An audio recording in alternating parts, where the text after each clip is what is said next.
Olá, eu vou continuar falando sobre mente, mas antes eu queria falar uma coisinha sobre o site.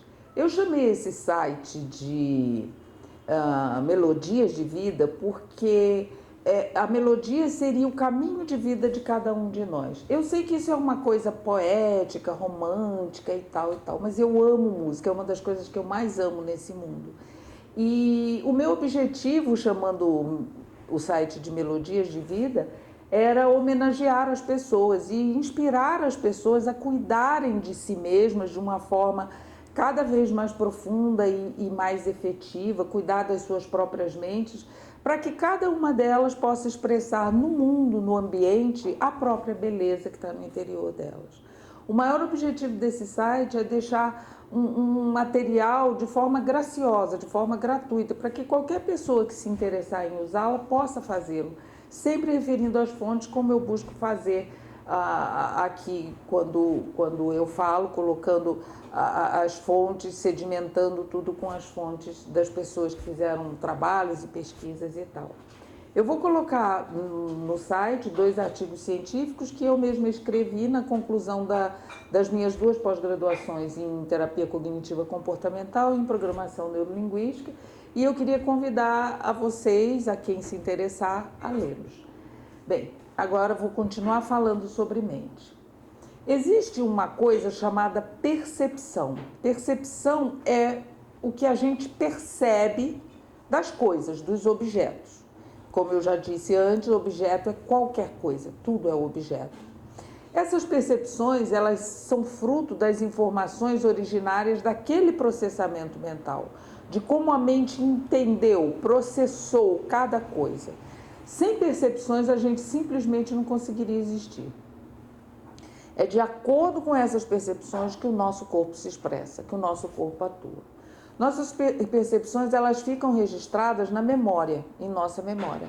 Mas o tempo todo a gente acessa essas memórias quando a gente vivencia novas experiências. Porque a mente não sabe atuar, ela não sabe o que fazer se ela não tiver uma referência. Ela precisa de uma referência.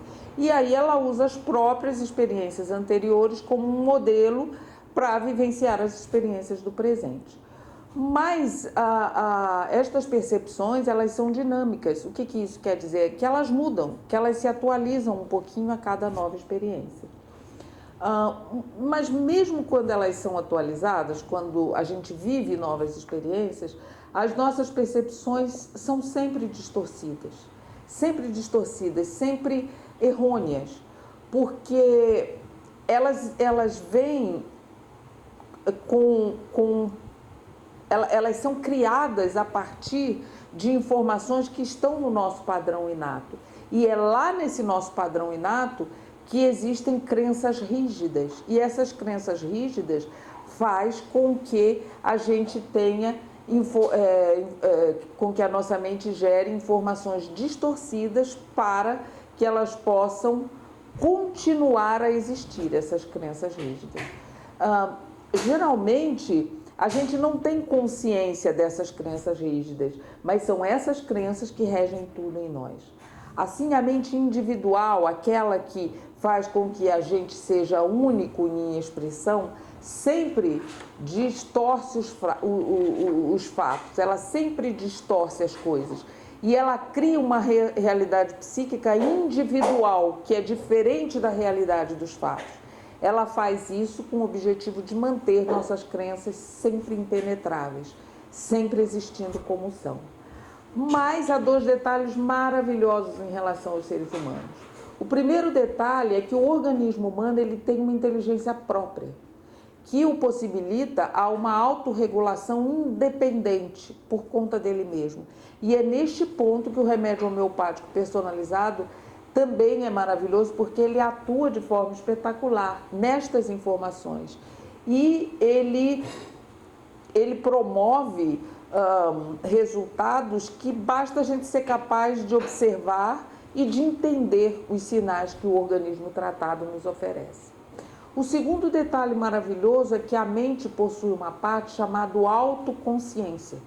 E quando essa autoconsciência se faz presente e quando ela toma uma consciência clara de si mesma, quando ela conhece seus aspectos positivos e negativos, uma mudança, uma autorregulação orgânica se processa de forma satisfatória, direcionada para otimizações. Não há duas mentes iguais e a mente individual de cada um de nós é norteada pelo nosso próprio padrão inato, que é também individual. A gente já traz isso desde que a gente nasce, a gente já traz essas tendências em forma de informações, em todos os aspectos expressivos de nós mesmos. A gente já traz isso desde que a gente nasce. Assim, a gente não adquire tudo dos meios onde nos inserimos. Então, é um erro a gente achar que a gente adquire tudo pela hereditariedade ou porque a gente viveu em um ambiente tal e tal e tal. A gente adquire desse ambiente o que está de acordo com as nossas tendências inatas. A gente não adquire qualquer coisa, só o que está de acordo com as nossas tendências. A gente sedimenta e fortalece de forma a sempre confiar as nossas crenças inatas. Então, quem manda em nós são as nossas crenças. A nossa mente individual, ela atua da seguinte forma. A gente nasce sem consciência de nada. Tudo é uma coisa só. Nós somos uno com o mundo. Nós somos uma unidade com o mundo. A partir de 8 a 10 meses de idade, a gente adquire a consciência da nossa individualidade, separada do resto. Então, eu sou uma individualidade e o resto é o resto. De 1 ano de idade até os 6, 7 anos, mais ou menos, a gente expressa a nossa verdadeira forma de ser, o que os psicólogos chamam de self. Dos 7 até os 12, 14 anos de idade, por algum motivo específico, diferente em cada pessoa, a gente começa a construir uma outra personalidade, buscando ser diferente de quem a gente realmente é. Os psicólogos chamam essa outra personalidade construída de ego. De 12 anos até mais ou menos 12, 14 anos, até mais ou menos os 20, 21 anos, a gente expressa exatamente esse ego que a gente criou. Mas não pense que o self some, não, ele nunca some, ele nunca vai sumir, porque ele sempre busca se fazer presente de alguma forma. Até mesmo por meio da expressão de doenças físicas. A gente sedimenta nosso ego no final desses 20, 21 anos e passa a viver o nosso ego. A partir de 20, 21 anos, a gente expressa esse ego sempre com conteúdos do self, sempre com o self querendo se fazer presente. Mas a gente continua criando máscaras na tentativa de nos adaptarmos socialmente. A mente social, ela se refere a relacionamentos, cultura, criação, educação, e ela influencia a mente individual, fornecendo informações novas a cada tempo. Mas essas informações, conforme eu disse, elas podem ser incorporadas ou eliminadas. Ela sempre vai depender das tendências do nosso padrão inato. A mente social, ela contribui para a formação de máscaras. Esta criação de ego e máscaras, ela funciona como uma forma de fuga da gente assumir, entrar em contato, aceitar e viver quem realmente somos. A gente está constantemente tentando reprimir quem realmente somos e buscando ser diferente. Esse é o maior erro humano e o que mais contribui para a gente adoecer. A autoaceitação é o primeiro passo para o autoamor, que é o que todos nós deveríamos fazer. Quando a gente fala em mente, a primeira coisa que a gente pensa é no cérebro, no sistema nervoso central. Mas cérebro é matéria sólida e mente é matéria sutil. E apesar de ambos terem uma conexão muito íntima e muito direta, eles são diferentes, porque a mente cria e o cérebro executa. A mente é o compositor e cria todas as melodias da nossa vida em forma de programas de ação. O cérebro, ele é o executor, ele é o maestro e o coordenador da execução da melodia que a mente criou. E cada parte do nosso corpo físico é como se fosse uma parte de uma orquestra tocando ao mesmo tempo, todos atuando conjuntamente na expressão das melodias do nosso caminho de vida que nós mesmos criamos. A vida moderna, ela promove muitos estímulos, e são estímulos excessivos para os seres humanos.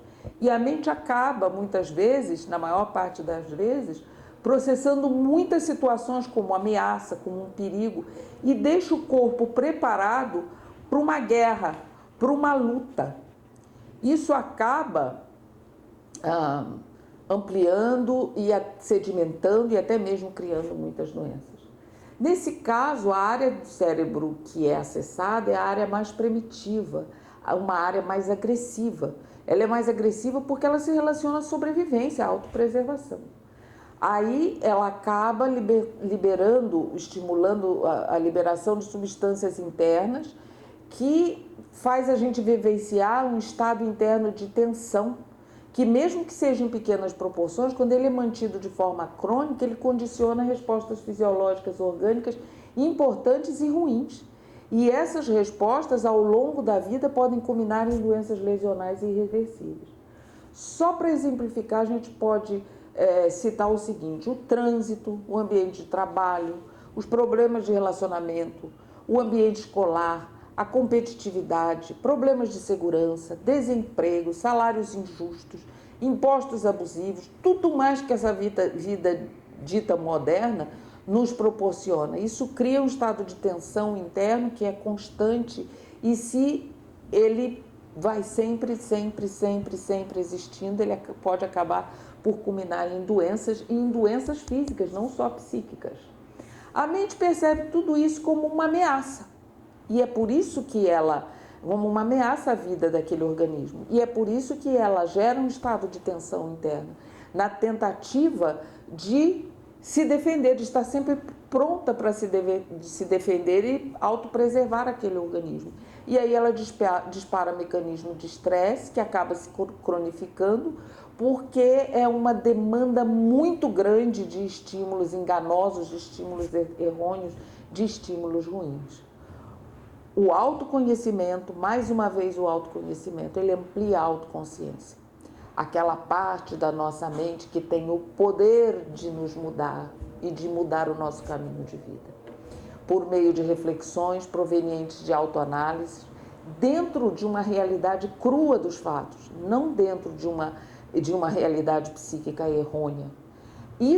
Com isso, ela tem a possibilidade de promover apaziguamento mental, tornando possível que uma mente criativa exercite a sua potencialidade na solução dos seus próprios problemas, de uma forma satisfatória.